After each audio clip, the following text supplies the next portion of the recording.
The city pulsed with life, a tapestry of bright lights and constant motion.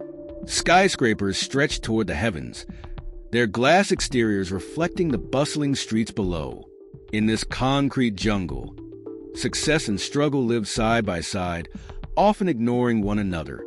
On the sidewalks, well-dressed professionals brushed past the unseen figures huddled in doorways, their eyes fixed ahead, their ears filled with the hum of cars, conversations, and hurried footsteps. Edward moved through this world like a ghost of privilege.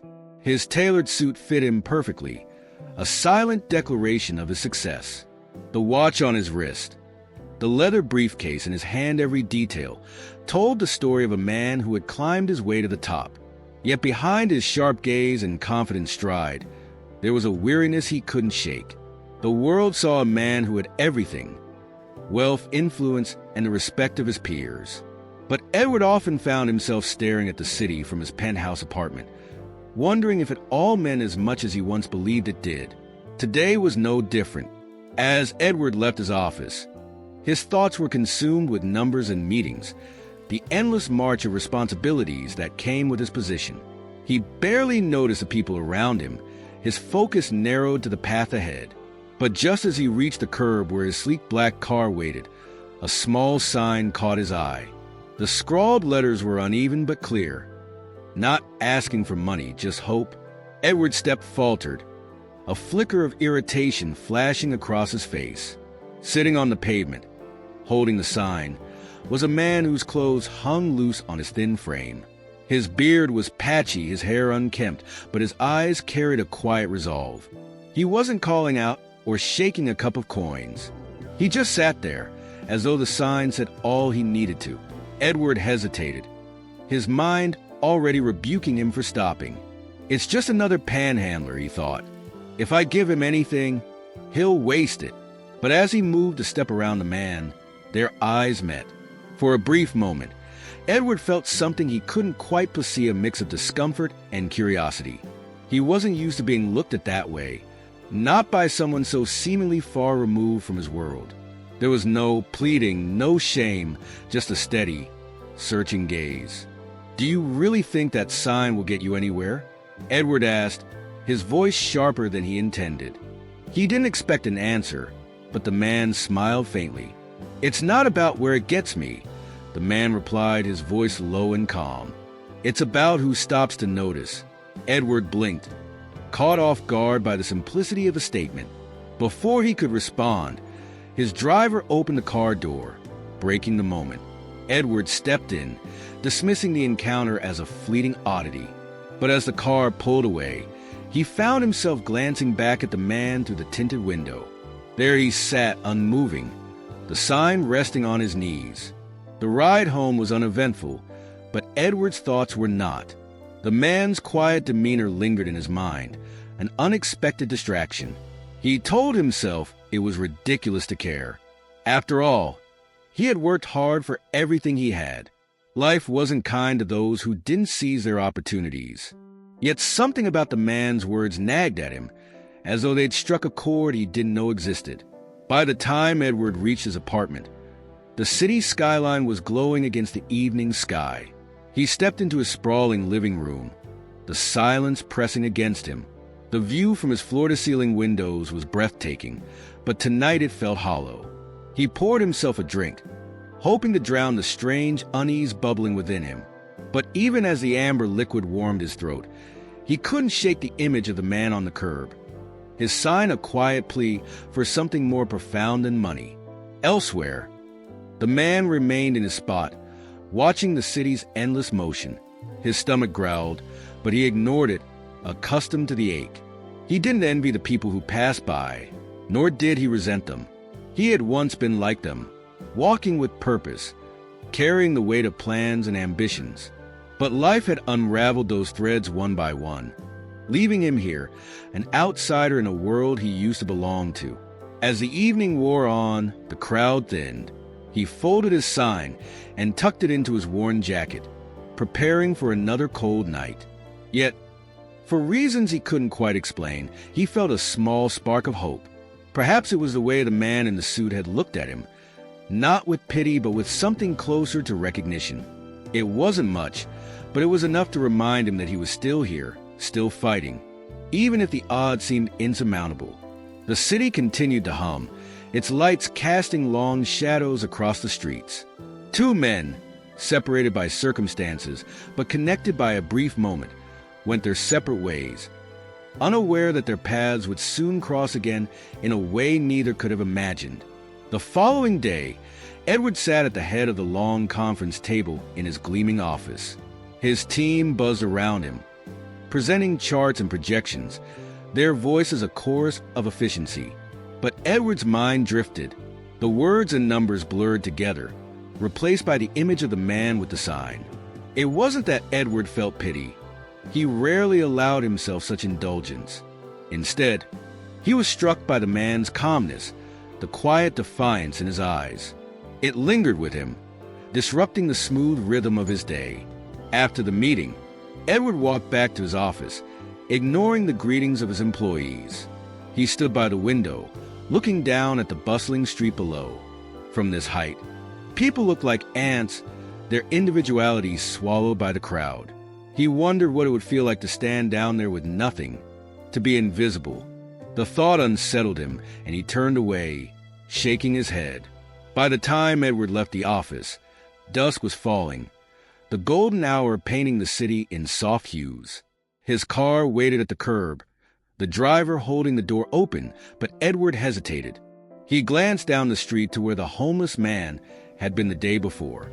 To his surprise, the man was still there, sitting in the same spot with the same sign resting on his knees. Edward felt a flicker of annoyance. How could someone sit there day after day, doing nothing? But beneath that irritation was something more complex: curiosity mixed with an unfamiliar sense of unease. On an impulse, Edward walked over. The man looked up, recognition flickering across his face. He didn't say anything, just watched as Edward approached, his expression unreadable.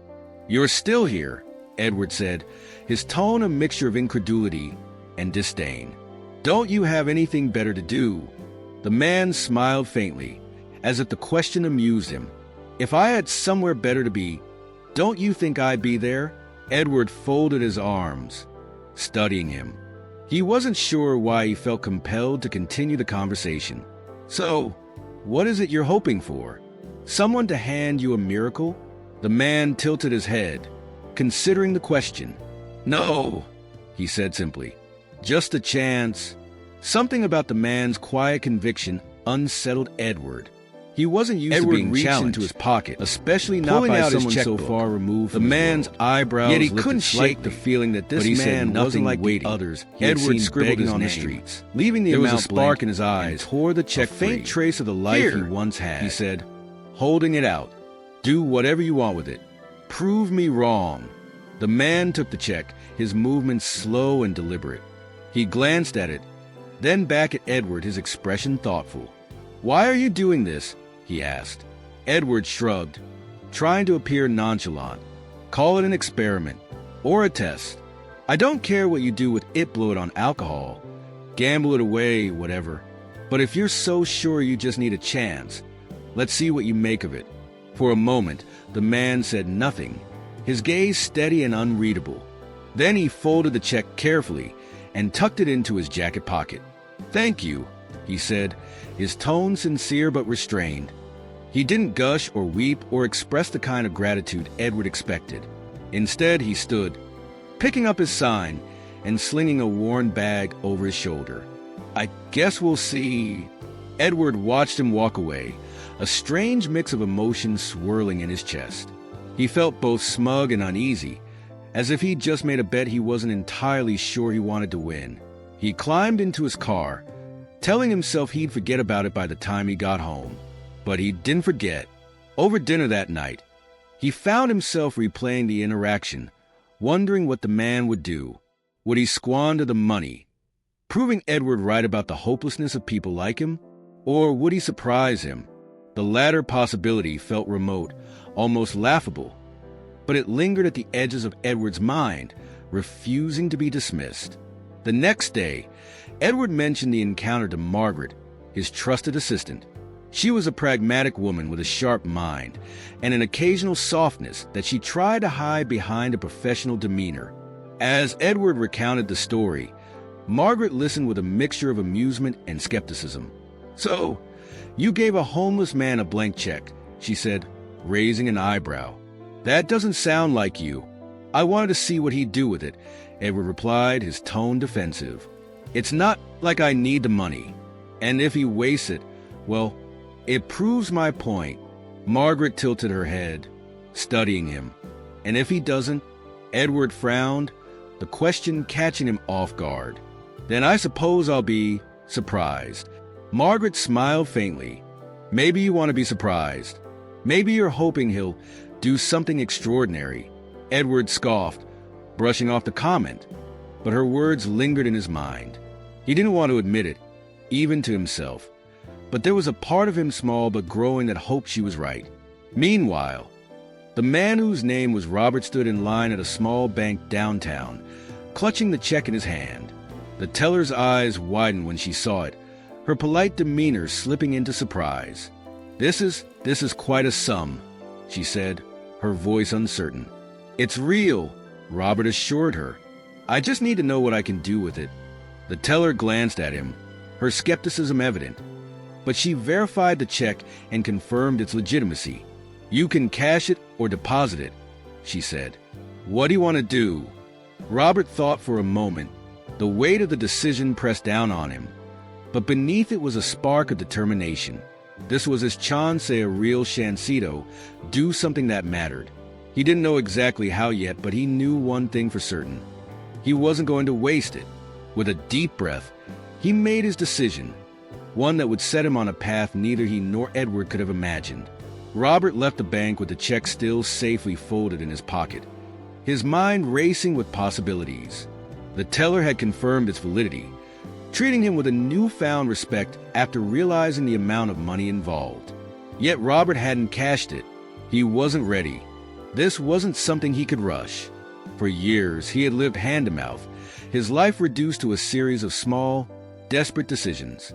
Now, for the first time in as long as he could remember, he had the power to think big. The weight of that responsibility both terrified and exhilarated him. As he walked through the city streets, the familiar sights and sounds blurred around him. His thoughts kept returning to the life he had before everything fell apart. He remembered the small but thriving construction business he had once run. Back then, he had a crew that trusted him, clients who valued his honesty, and a family that loved him. His wife, Laura, had been his greatest supporter, her laughter a constant reminder of the joy in his life. Together, they had dreamed of building something lasting, not just a business, but a life filled with purpose and stability. But those dreams had crumbled, one heartbreak at a time. A dishonest business partner had siphoned funds from their company, leaving Robert to bear the brunt of the financial fallout. The stress had taken a toll on his health, and Laura's illness came like a final, devastating blow. Without insurance or savings, her medical bills mounted until there was nothing left. After she passed, Robert couldn't bring himself to fight anymore. He lost the business, his home, and eventually his sense of self. Now, as he wandered the streets, the echoes of his past felt sharper than ever. He passed a park where he and Laura used to sit on sunny afternoons, their future still full of promise. He paused, sitting on the same bench where they had once shared their plans. Pulling the check from his pocket, he unfolded it carefully, as though it were something sacred. The blank space where the amount should be seemed to taunt him. What would Laura have done in his position? She had always been the practical one, but she also had an unshakable faith in the goodness of people. Robert clenched the check in his hand, his resolve hardening. He wasn't going to squander this opportunity. This wasn't just about him. It couldn't be. He had spent years living among people who were forgotten, invisible. He knew their stories, their struggles, and their potential. If he could do something to help them, really help them, it would be the best way to honor Laura's memory and reclaim the life he had lost. The first step was finding a place to start. Robert walked to a local charity he had visited occasionally for warm meals. It was a modest organization, run by a woman named Grace who seemed to have endless energy despite the constant challenges she faced. When Robert explained his plan, she listened intently, her sharp eyes studying him. "You've got big ideas," she said, leaning back in her chair. "But ideas need resources and people. Do you have any experience running something like this?" "I ran a construction business for 10 years," Robert replied. "I know how to manage projects, budgets, and people. I built homes before this time.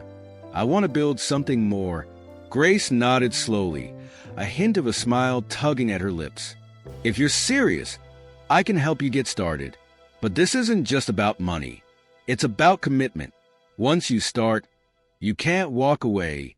"I won't," Robert said firmly. "I've walked away from too much already." With Grace's guidance, Robert began piecing together a plan. He spent the next few weeks researching permits, scouting locations, and speaking with other community leaders. He knew he wanted to create more than just a shelter. He envisioned a space where people could rebuild their La Visa place that offered not just beds, but counseling, job training, and a sense of hope. The idea grew in his mind, fueled by the stories of the people around him. He spoke to a man named Carlos, who had lost his job and his home after an injury left him unable to work. Carlos had been living on the streets for 3 years, scraping by on odd jobs and sheer determination. There was Maria, a young woman who had aged out of foster care with nowhere to go and no one to turn to. Each story added layers to Robert's vision, making it clear just how much need there was. But it wasn't easy. Landlords were skeptical of renting to someone with no formal organization or reputation. Bureaucratic red tape seemed endless, and the cost of even the simplest renovations threatened to outpace the check's value. There were days when Robert felt the weight of it all pressing down on him, the doubts creeping in like shadows. It was during one of those moments that Grace reminded him of something crucial. "You're not in this alone," she said. "Ask for help when you need it. People want to support something real, something that matters. You just have to show them why it's worth it." Taking her advice, Robert reached out to his old contacts in the construction industry. To his surprise, a few of them remembered him fondly and were eager to help. One former colleague donated materials, while another offered to send a crew to assist with renovations. Slowly but surely, the pieces began falling into place. The day they secured a Buildinga rundown warehouse on the edge of the city was one of the most surreal moments of Robert's journey. Standing in the dusty, empty space, he could almost see it transformed. Rows of clean beds, a kitchen bustling with activity, classrooms where people could learn new skills. It was still just a dream, but it felt closer now, tangible and real. Robert worked tirelessly, pouring his heart into the project. He spent his days overseeing renovations and his nights drafting plans and writing grant proposals. The check became his lifeline, but he used it sparingly, determined to make every dollar count. When doubts crept in, he thought of Laura, imagining her voice encouraging him to keep going. Word began to spread about what he was doing. Volunteers started showing up, offering their time and skills. Local businesses donated supplies, and a few even pledged ongoing support. Robert was overwhelmed by the generosity, but he also knew it was a testament to the power of hope. People wanted to believe in something bigger than themselves. As the shelter began to take shape, Robert allowed himself a moment of quiet pride. It wasn't finished, yet there was still so much work to be done, but it was real. For the first time in years, he felt like he was building something that mattered. And for the first time, he felt like he was part of something bigger than himself. He thought about the man who had given him the check, the stranger who had challenged him to prove his worth. Robert wondered if that man had any idea of the ripple effect his gesture had created. Someday, Robert hoped to show him. But for now, there was work to do. The walls of the shelter weren't just physical. They were symbolic of something greater, the chance to rebuild, to start over, to believe in a future worth fighting for. And Robert wasn't going to let that chance slip away. Edward sat at his desk, his fingers tapping idly against the polished mahogany surface as he stared at the city skyline. The usual hum of his office phones ringing muffled conversations, The clatter of keyboards faded into the background. His thoughts kept drifting to the homeless man, Robert, and the blank check he had impulsively handed over. It had been weeks since that peculiar encounter, and though Edward tried to brush it off, the memory clung to him like an itch he couldn't scratch. Margaret entered the office, a stack of reports in her hands. She placed them on his desk with her usual efficient precision. "Your quarterly projections," she said, glancing at him. "And before you ask, yes, they're on target." Edward nodded absent-mindedly. Margaret lingered, her keen eyes studying his distracted expression. "Something on your mind?" He hesitated, admitting he was preoccupied with a random act of generosity felt absurd, especially for a man who prided himself on his pragmatic approach to life. But Margaret had a way of coaxing the truth out of him. "Remember the man I told you about? The one I gave the blank check to?" She smirked. "The social experiment. What about him?" "I can't stop wondering what he's done with it," Edward admitted, leaning back in his chair. "I expected him to cash it right away, maybe blow it on something frivolous. But I haven't heard a word. No extravagant purchases. No headlines about a homeless man hitting the jackpot." Margaret raised an eyebrow. "Maybe he's smarter than you gave him credit for.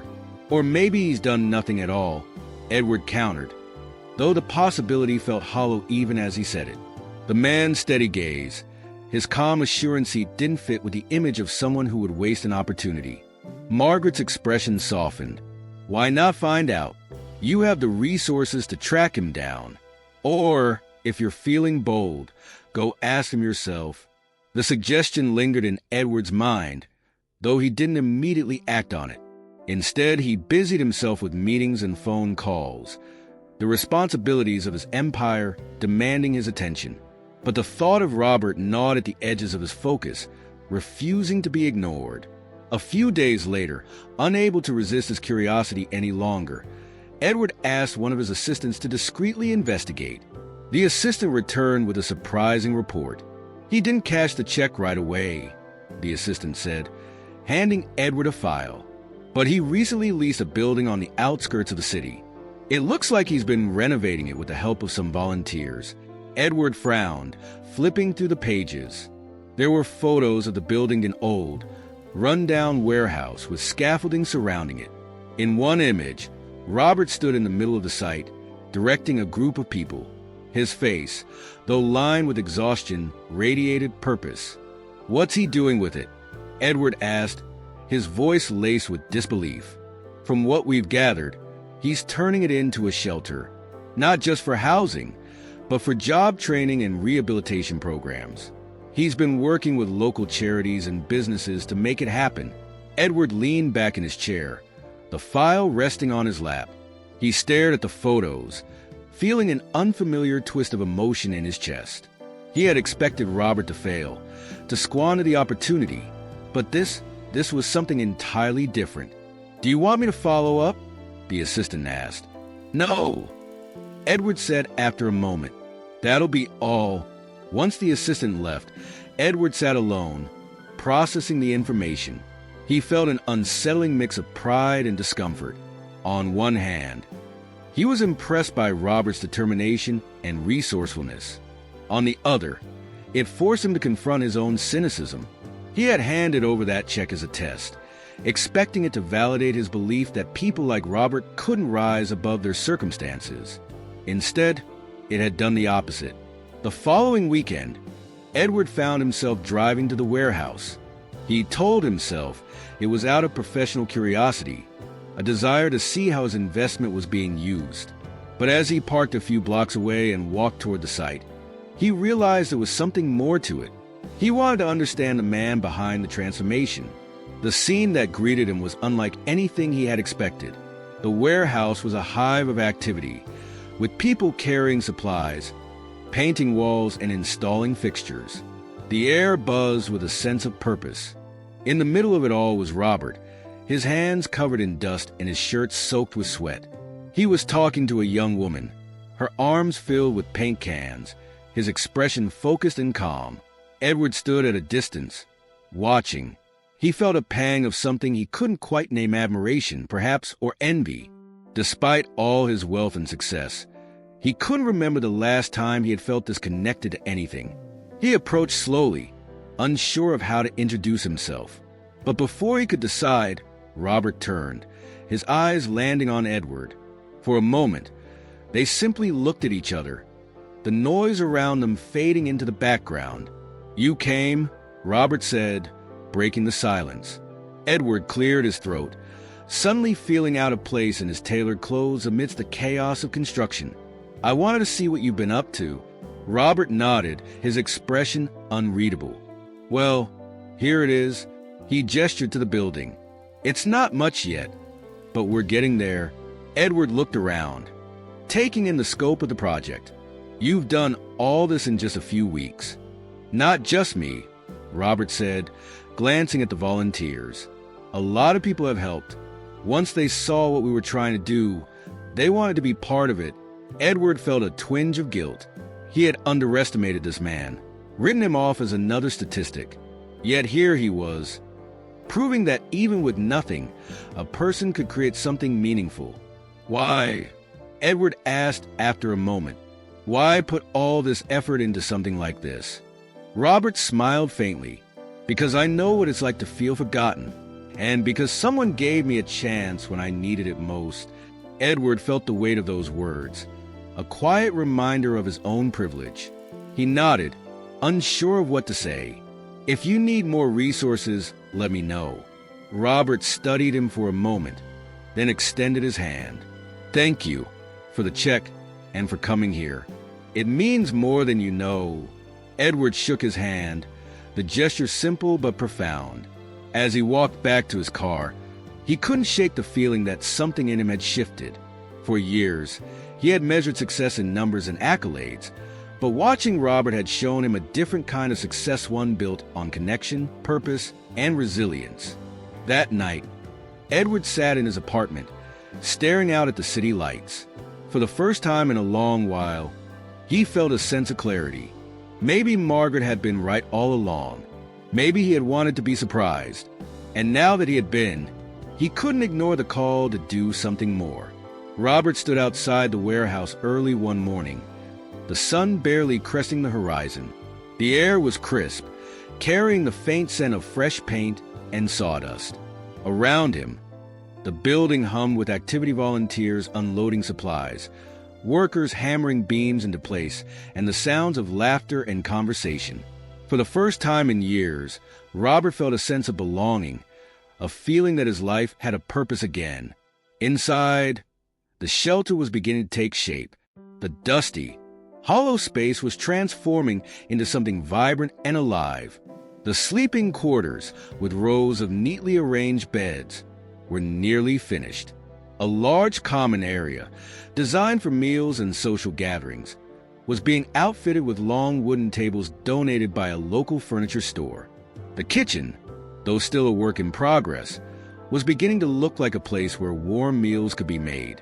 And in a smaller room at the back, computers and desks were being set up for a job training center. Every corner of the building held the promise of a fresh start, not just for Robert, but for the dozens, maybe hundreds, of people who would one day walk through its doors. Despite the progress, the journey hadn't been without challenges. In the weeks since securing the warehouse, Robert had encountered more roadblocks than he had anticipated. Some landlords and contractors were skeptical of working with him, a man who had no official organization or backing. Others doubted his ability to follow through on such an ambitious project. But Robert had refused to let the doubts of others or his own stop him. Early on, one major setback had nearly derailed the entire project. A contractor scheduled to handle the plumbing backed out at the last minute, citing other commitments.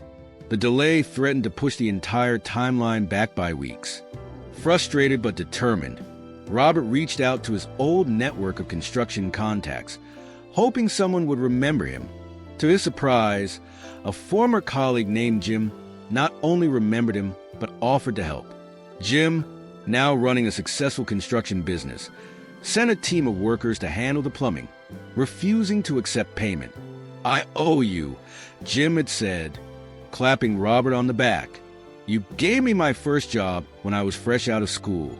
Least I can do is pay it forward. Moments like that reminded Robert of the ripple effect of kindness. Each act of generosity, no matter how small, could grow into something larger. That idea became the foundation of the shelter's philosophy, not just providing resources, but creating a community where everyone could contribute and feel valued. As the weeks went by, more people joined the effort. Grace, the charity worker who had first offered guidance, became one of Robert's closest allies. She helped him navigate the complexities of zoning laws and city permits, her tenacity proving invaluable. "You're not just building a shelter," she told him one evening as they worked late into the night. "You're building hope." And that scares people who've gotten used to looking the other way. Local businesses also began to take notice. A grocery store owner donated food for the shelter's opening, while a hardware store offered discounts on supplies. Even the community itself got involved. A group of high school students volunteered to paint murals on the walls, transforming the once drab interior into a colorful, welcoming space. Each brushstroke told a story of resilience and possibility, reminding Robert why he had started this journey in the first place. One day, as Robert supervised the installation of new windows, he noticed a young woman standing near the entrance, hesitating. She was thin, her clothes worn, and her face carried the wary expression of someone who had been hurt too many times. Robert approached her gently, not wanting to startle her. "Hi," he said with a warm smile. "Can I help you?" The woman hesitated before speaking. "I heard about this place. Someone said it's for people like me." Robert nodded. "It is. We're not fully open yet, but once we are, this will be a place where anyone can find support no matter where they've been." Tears filled her eyes, and she quickly looked away. "I don't want a handout," she said quietly. I just need a chance." Robert's chest tightened. Her words echoed his own feelings not so long ago. "We all need a chance," he said softly. "You're welcome here anytime." The encounter stayed with Robert, reminding him of the urgency of his work. He pushed himself harder, working long hours and pouring his heart into the project. The blank check Edward had given him had been the seed, but it was the contributions of countless others that made the shelter possible. Each nail hammered, each wall painted, each meal donated, everything was a testament to the power of community. Finally, the day came when the shelter was ready to open. The air was electric with anticipation as volunteers and supporters gathered for the ribbon-cutting ceremony. Robert stood at the entrance, looking out at the crowd. He saw faces he recognized: Grace, Jim, the high school students, and even Edward, who had arrived quietly and stood near the back, watching with a thoughtful expression. As Robert stepped up to the microphone, his voice trembled slightly, but he spoke with conviction. "This shelter is more than just a building," he began. "It's proof that no matter how far we fall, there's always a way back. It's a place where we can rebuild not just our lives, but our faith in each other." The crowd erupted in applause, but Robert's eyes found Edward. Their gazes locked, and in that moment, Robert felt an unspoken connect, Iona's shared understanding of how far they had both come. After the ceremony, Edward approached him, his usual polished demeanor softened. "You've done something remarkable here," Edward said. "I wasn't sure what to expect, but this is more than I ever imagined." Robert smiled, his gratitude genuine. "I couldn't have done it without the check," he admitted. "But it's not just about the money. It's about the people who believed in the vision." Edward nodded, his expression thoughtful. "If there's anything else you need, funding, connections, anything, let me know." Robert hesitated for a moment before responding. "What I need most is for people like you to see the potential in others, to take chances, even when it's uncomfortable. That's how we make real change." Edward nodded slowly, the weight of Robert's words sinking in. "I think I'm beginning to understand." That night, as the first residents settled into the shelter, Robert walked through the quiet halls. He paused in the common area, where the mural painted by the students stretched across the wall. It depicted a sunrise, its warm colors spilling over a city skyline.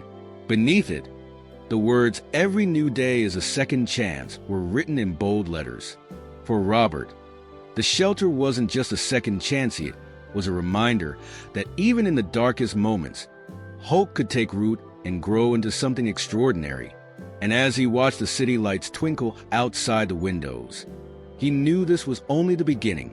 Edward returned to the shelter a few weeks after the grand opening. He had planned to quietly observe, but the moment he walked through the doors, the warmth of the place pulled him in. The space was alive with activity. In one corner, a group of people was gathered around a table, laughing as they folded laundry. In another, a volunteer helped a young man write a resume.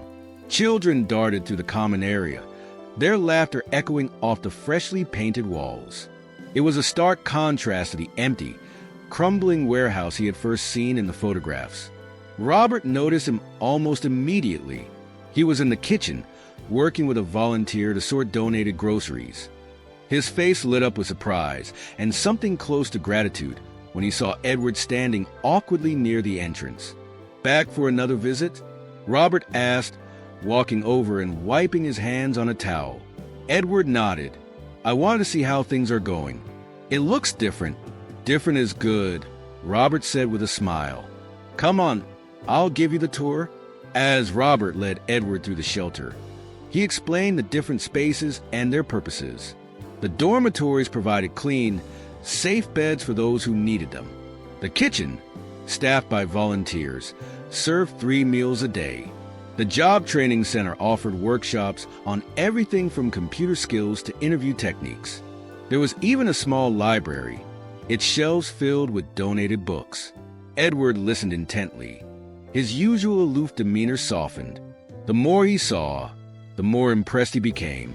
Each room told a story of care and thoughtfulness, of a man who had poured his heart into creating something transformative.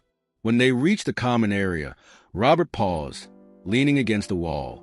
"You know," he said, his tone reflective, "when I first held that check, I thought about cashing it and disappearing, starting over somewhere far away, where no one knew me." Edward raised an eyebrow. "What changed?" Robert smiled faintly. "I realized that starting over wouldn't mean much if I didn't fix what was broken inside me first. And I couldn't do that by running.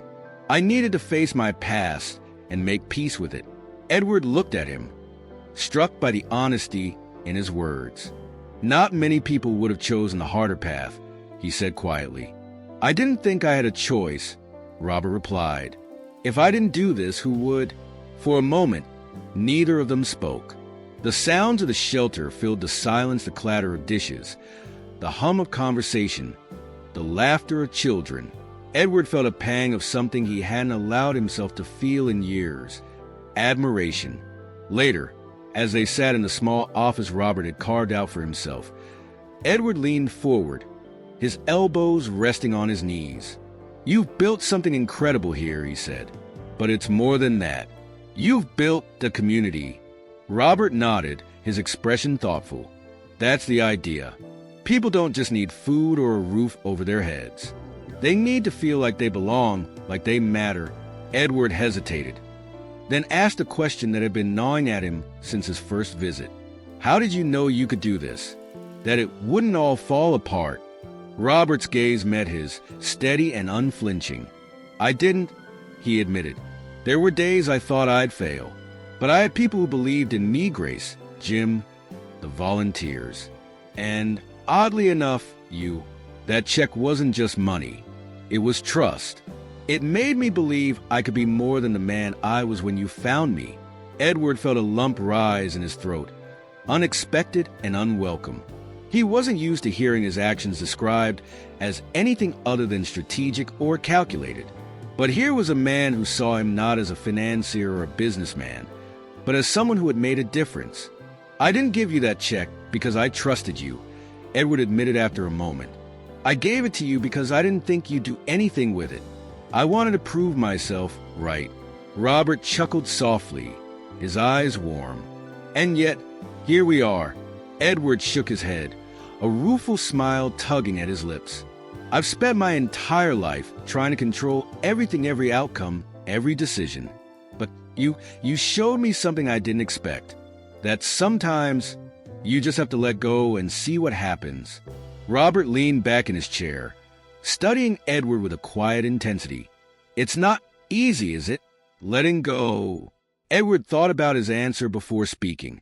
No, it's not. But maybe it's worth it. Their conversation was interrupted by a knock at the door. A young woman stepped in, her face lighting up when she saw Robert. "Mr. Robert," she said, holding a piece of paper. "I just got a job interview for next week." The Resume workshop really helped. Robert beamed. "That's great, Maria. Let me know if you need anything else to prepare." As she left, Edward watched her go, his mind racing. The pride in Robert's voice, the joy on Maria's facade was so far removed from the sterile, transactional successes Edward was used to. Here, success wasn't measured in profits or accolades, but in lives changed, in opportunities created. Before leaving, Edward made a quiet decision. "I'd like to help more," he said as they walked toward the entrance. "Not just with money. I have connections, resources. I could introduce you to people who could support this." Robert hesitated, his expression conflicted. "I appreciate that, Edward. I really do. But this shelter, it's not just about charity. It's about empowerment. I don't want to create a place where people feel dependent. I want them to feel capable." Edward nodded slowly, understanding what Robert meant. "Then I'll support you in whatever way you think is best." As they shook hands, Edward felt a sense of clarity he hadn't experienced in years. He had come to the shelter out of curiosity, but he was leaving with something far more valuably, a renewed sense of purpose. For too long, he had let his wealth define him. Now, he saw the opportunity to use it for something greater. That evening, as Edward sat in his quiet apartment, he reflected on the journey that had brought him to this point. A simple act of impulsive blank check given without much thought had transformed not just Robert's life, but his own. It had forced him to confront his cynicism, his detachment, and his fear of vulnerability. And in doing so, it had given him something he hadn't realized he was missing: connection. To others, to himself, and to a world that was far more complex and beautiful than he had ever allowed himself to see.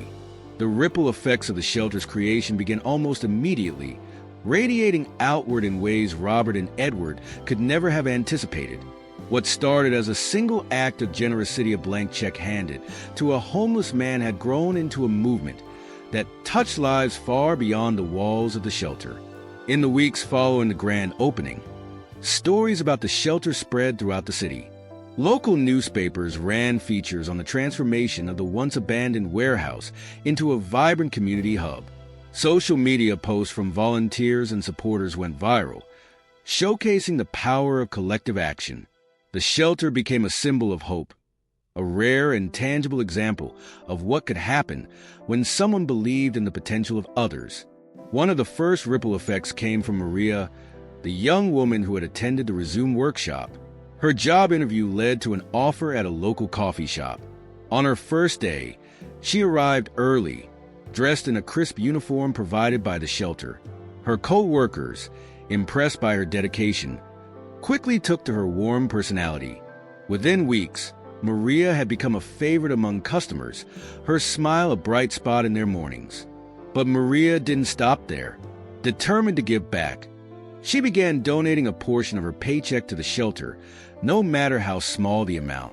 "It's not about how much I give," she told Robert one evening. "It's about remembering where I came from and making sure someone else gets the same chance I did." Maria's story inspired others in the shelter to follow her example. Carlos, a former construction worker who had been homeless for years due to an injury, took on a leadership role in the shelter's vocational training program. Using his expertise, he taught other residents basic carpentry and repair skills, helping them gain confidence and independence. Soon, Carlos was running a small team that tackled renovation projects around the city, earning enough to rebuild his own life. Edward, too, found himself swept up in the ripple effect. He began spending more time at the shelter, not just as a benefactor, but as an active participant. The man who had once been consumed by spreadsheets and board meetings now found himself rolling up his sleeves to serve meals, mentor residents, and attend planning sessions with Robert and Grace. Through these experiences, Edward saw the world in ways he never had before. He met people whose resilience humbled him, people who had endured unimaginable hardships, yet carried a quiet strength and determination to rebuild their lives. He listened to their stories, each one a reminder of the complexity of human experience. Slowly, his worldview began to shift. Inspired by what he saw, Edward started leveraging his connections to expand the shelter's reach. He organized fundraisers, securing donations that allowed Robert to add more resources. A daycare center for residents with children, a counseling program for those struggling with trauma, and even a small garden where residents could grow their own food. Edward's involvement wasn't just about money. It was about building a bridge between two worlds that rarely intersected. The ripple effect wasn't confined to the shelter itself. Local businesses began to take notice, encouraged by the shelter's success. Restaurants partnered with the shelter to provide meals. A tech company donated refurbished laptops for the job training center. Even the skeptical landlord who had leased a warehouse to Robert became an advocate, publicly praising the shelter for revitalizing the neighborhood.